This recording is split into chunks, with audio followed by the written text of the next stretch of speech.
Chosen one, block your focus on my voice right now. That buzzing in your mind, the one telling you to dismiss this. Silence it. The enemy is whispering about you, and he's not telling his minions you're weak. He's screaming about your dangerous intelligence.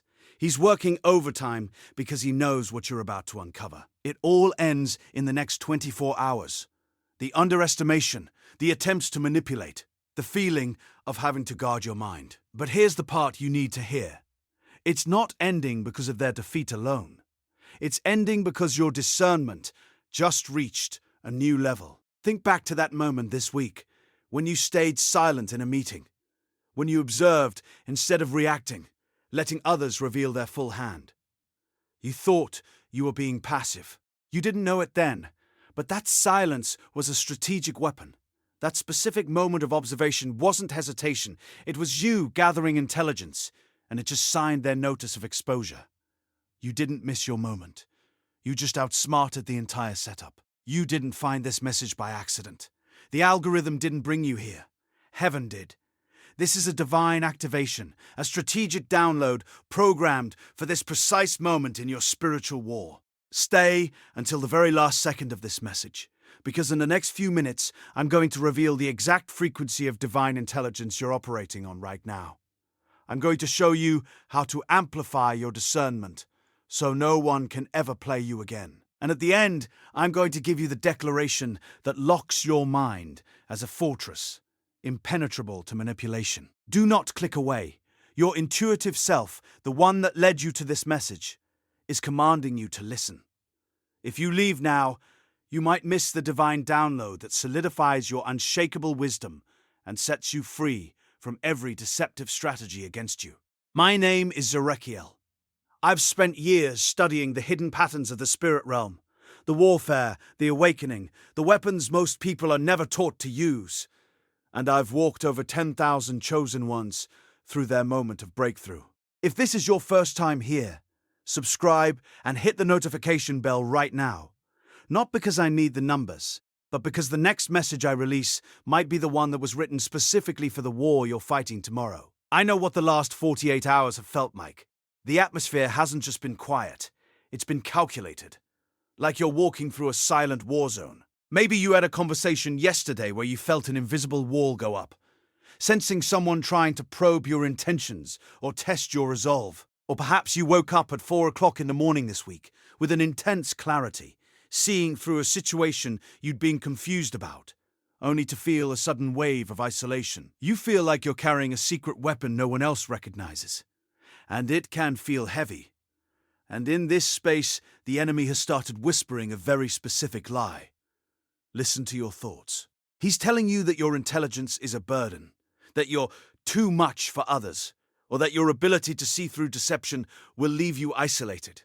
He's replaying that moment when you held back your true thoughts, fearing judgment or misunderstanding. The accuser is telling you that your dangerous intelligence is a weakness, that it will work against you, making you an easy target for those who seek to dim your light. But I need you to hear what the scripture actually says about the mind of a chosen one. Proverbs 2 verse 6 says, "For the Lord gives wisdom.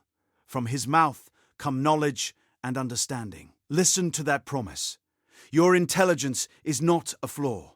It is a direct gift from the divine, an anointing for discernment in a world full of deception. The enemy wants you to doubt the source of your sight, but your mind is a weapon forged in heaven, not a vulnerability.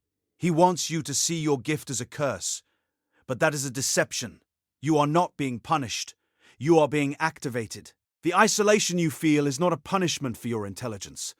It's the sacred space of a strategist, a chosen vessel whose insights are too potent for common company.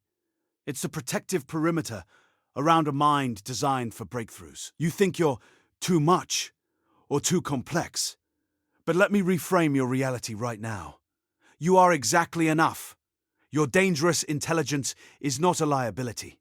It is your most powerful advantage, sealing your destiny against every lesser mind that tries to play games. Hit the like button if you feel this message arrived at the right time. Drop a comment below.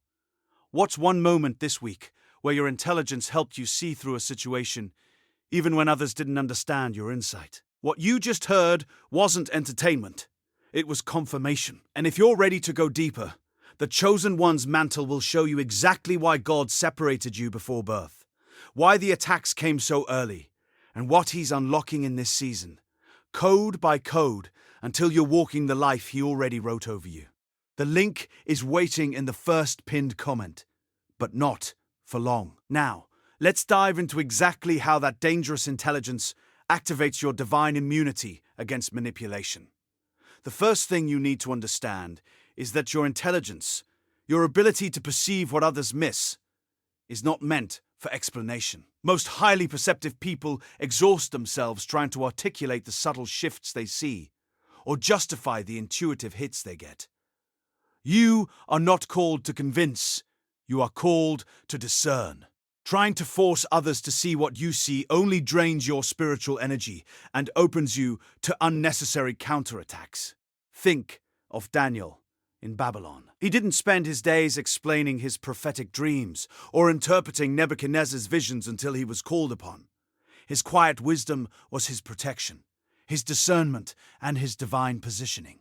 He knew when to speak, and more importantly, when to remain in the sacred silence of his knowing. And this leads us to something profound, the sacred art of observation as a spiritual practice. It's more than just staying silent. It's consciously engaging your spiritual senses to gather information without attachment or judgment. When you observe without immediate reaction, you are allowing the full narrative to unfold, revealing the true intentions and frequencies at play. Jesus often retreated to observe, to pray, and then returned to speak with unparalleled authority. He didn't rush in. He allowed the spiritual landscape to fully present itself before his divine response. This isn't passivity.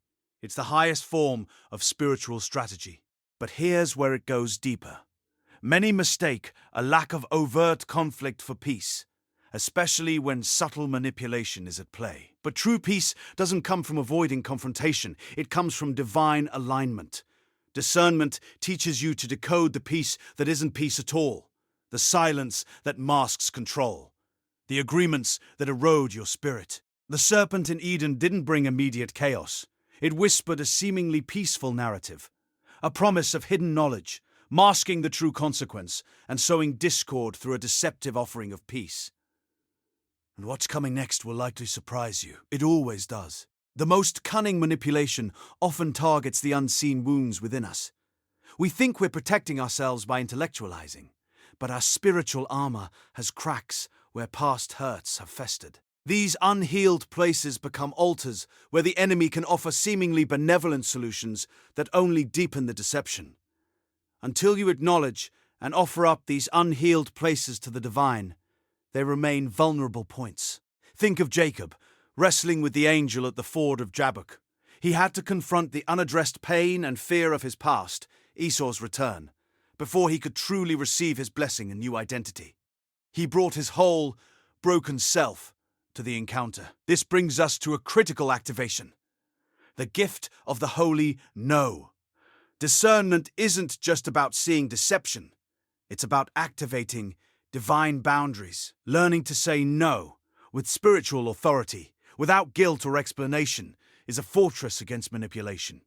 Nehemiah, when rebuilding the walls of Jerusalem, repeatedly said no to the cunning invitations and diversions of Tobiah and Sanballat. He didn't waste time justifying.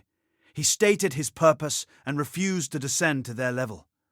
Your no is a divine declaration of your worth and your alignment. And just when you think you've got it, there's one more layer. We often rely too much on intellectual analysis, even for spiritual matters, forgetting that our inner compass is designed for higher calibration. Recalibrating your intuitive self means learning to trust the subtle internal check or green light, that deep resonance or dissonance that bypasses logic entirely. Elijah, on Mount Horeb, didn't find God in the great wind, the earthquake, or the fire. He heard him in a still, small voice. This quiet knowing, beyond the clamor of external voices, is your true north. This recalibration then leads you to understand the true currency of your energy: undivided attention. Manipulation thrives on scattered focus, on making you look everywhere but at the root. Guarding your focus and giving it only to what aligns with your divine purpose becomes an impenetrable shield. Mary, at the feet of Jesus, chose the better part, not by doing more, but by giving her undivided attention to the source, allowing her spirit to be nourished and discerning what truly mattered. And once that clicks, everything shifts into activating your spiritual immunity system.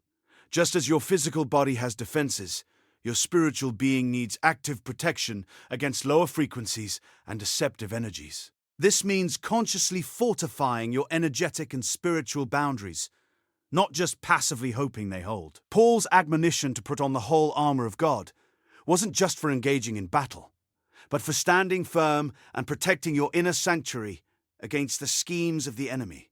But here's the part no one wants to hear: the subtle trap for the highly intelligent, the lure of proving yourself. Your dangerous intelligence can become a liability when you feel the need to demonstrate your discernment or wisdom to others, especially those who seek to manipulate. This desire to be seen as right or knowledgeable can lead you to overshare, to engage in debates you don't need to win, or to exhaust yourself explaining. Jesus in the wilderness refused the tempter's demand to turn stones into bread to prove his divinity. He knew his identity was not dependent on outward display. Your quiet knowing is more powerful than any loud declaration. And yet, there's something beneath even that. For the intelligent and the discerning, there's often an unspoken addiction to solving. You're wired to identify problems and find solutions. But not every battle is yours to fight, not every problem yours to solve. Misplaced loyalty to this internal drive can lead you to intervene where heaven has not called you, or to carry burdens that are not yours. It can subtly exhaust your spiritual discernment, making you vulnerable. Think of Moses, called to speak to the rock to bring forth water, but in his frustration, he struck it twice. He tried to solve it his way, rather than obeying the precise divine instruction, which cost him. Your highest discernment lies in knowing not just what to do, but when to do it, and whether it's even your assignment. And here's the part you probably didn't expect. The thing that's been subtly blocking the full activation of your impenetrable mind isn't just external manipulation, or even the allure of proving yourself. It's the silent, often unrecognized static of your own unforgiveness. Not for their sake, but for yours. Holding on to past hurts, grievances, and the sting of betrayal, even when justified, creates spiritual clutter that dampens your intuitive frequency. It keeps you tethered to the very energies you're trying to escape. True freedom from manipulation doesn't just come from seeing it. It comes from being so clear, so unburdened, that manipulative energy simply cannot stick to you. Unforgiveness is a subtle prison you build for yourself, ironically, when you believe you're protecting your heart. Releasing it isn't condoning. It's clearing your spiritual channels for unhindered divine intelligence to flow, making you truly impenetrable. And until that shifts, nothing else will completely break open. Tonight, before you sleep, place your hand on your heart and declare this with me. I am a fortress of divine intelligence. I release every agreement with the lie that my wisdom is a burden. I release the need to explain myself to those who cannot see. I release all hidden wounds that have made me vulnerable. I forgive those who sought to manipulate me, not for their absolution, but for my liberation. I activate my holy no and set impenetrable boundaries. My inner compass is recalibrated to divine truth. I choose undivided attention to my sacred path. My spiritual immunity is activated and strong. I surrender the need to prove myself and the burden of solving every problem. I am free from internal static, clear in my discernment, and unshakable in my divine wisdom. My mind is a weapon forged in heaven, and I walk forward, unplayed, unburdened, and unleashed into my true calling.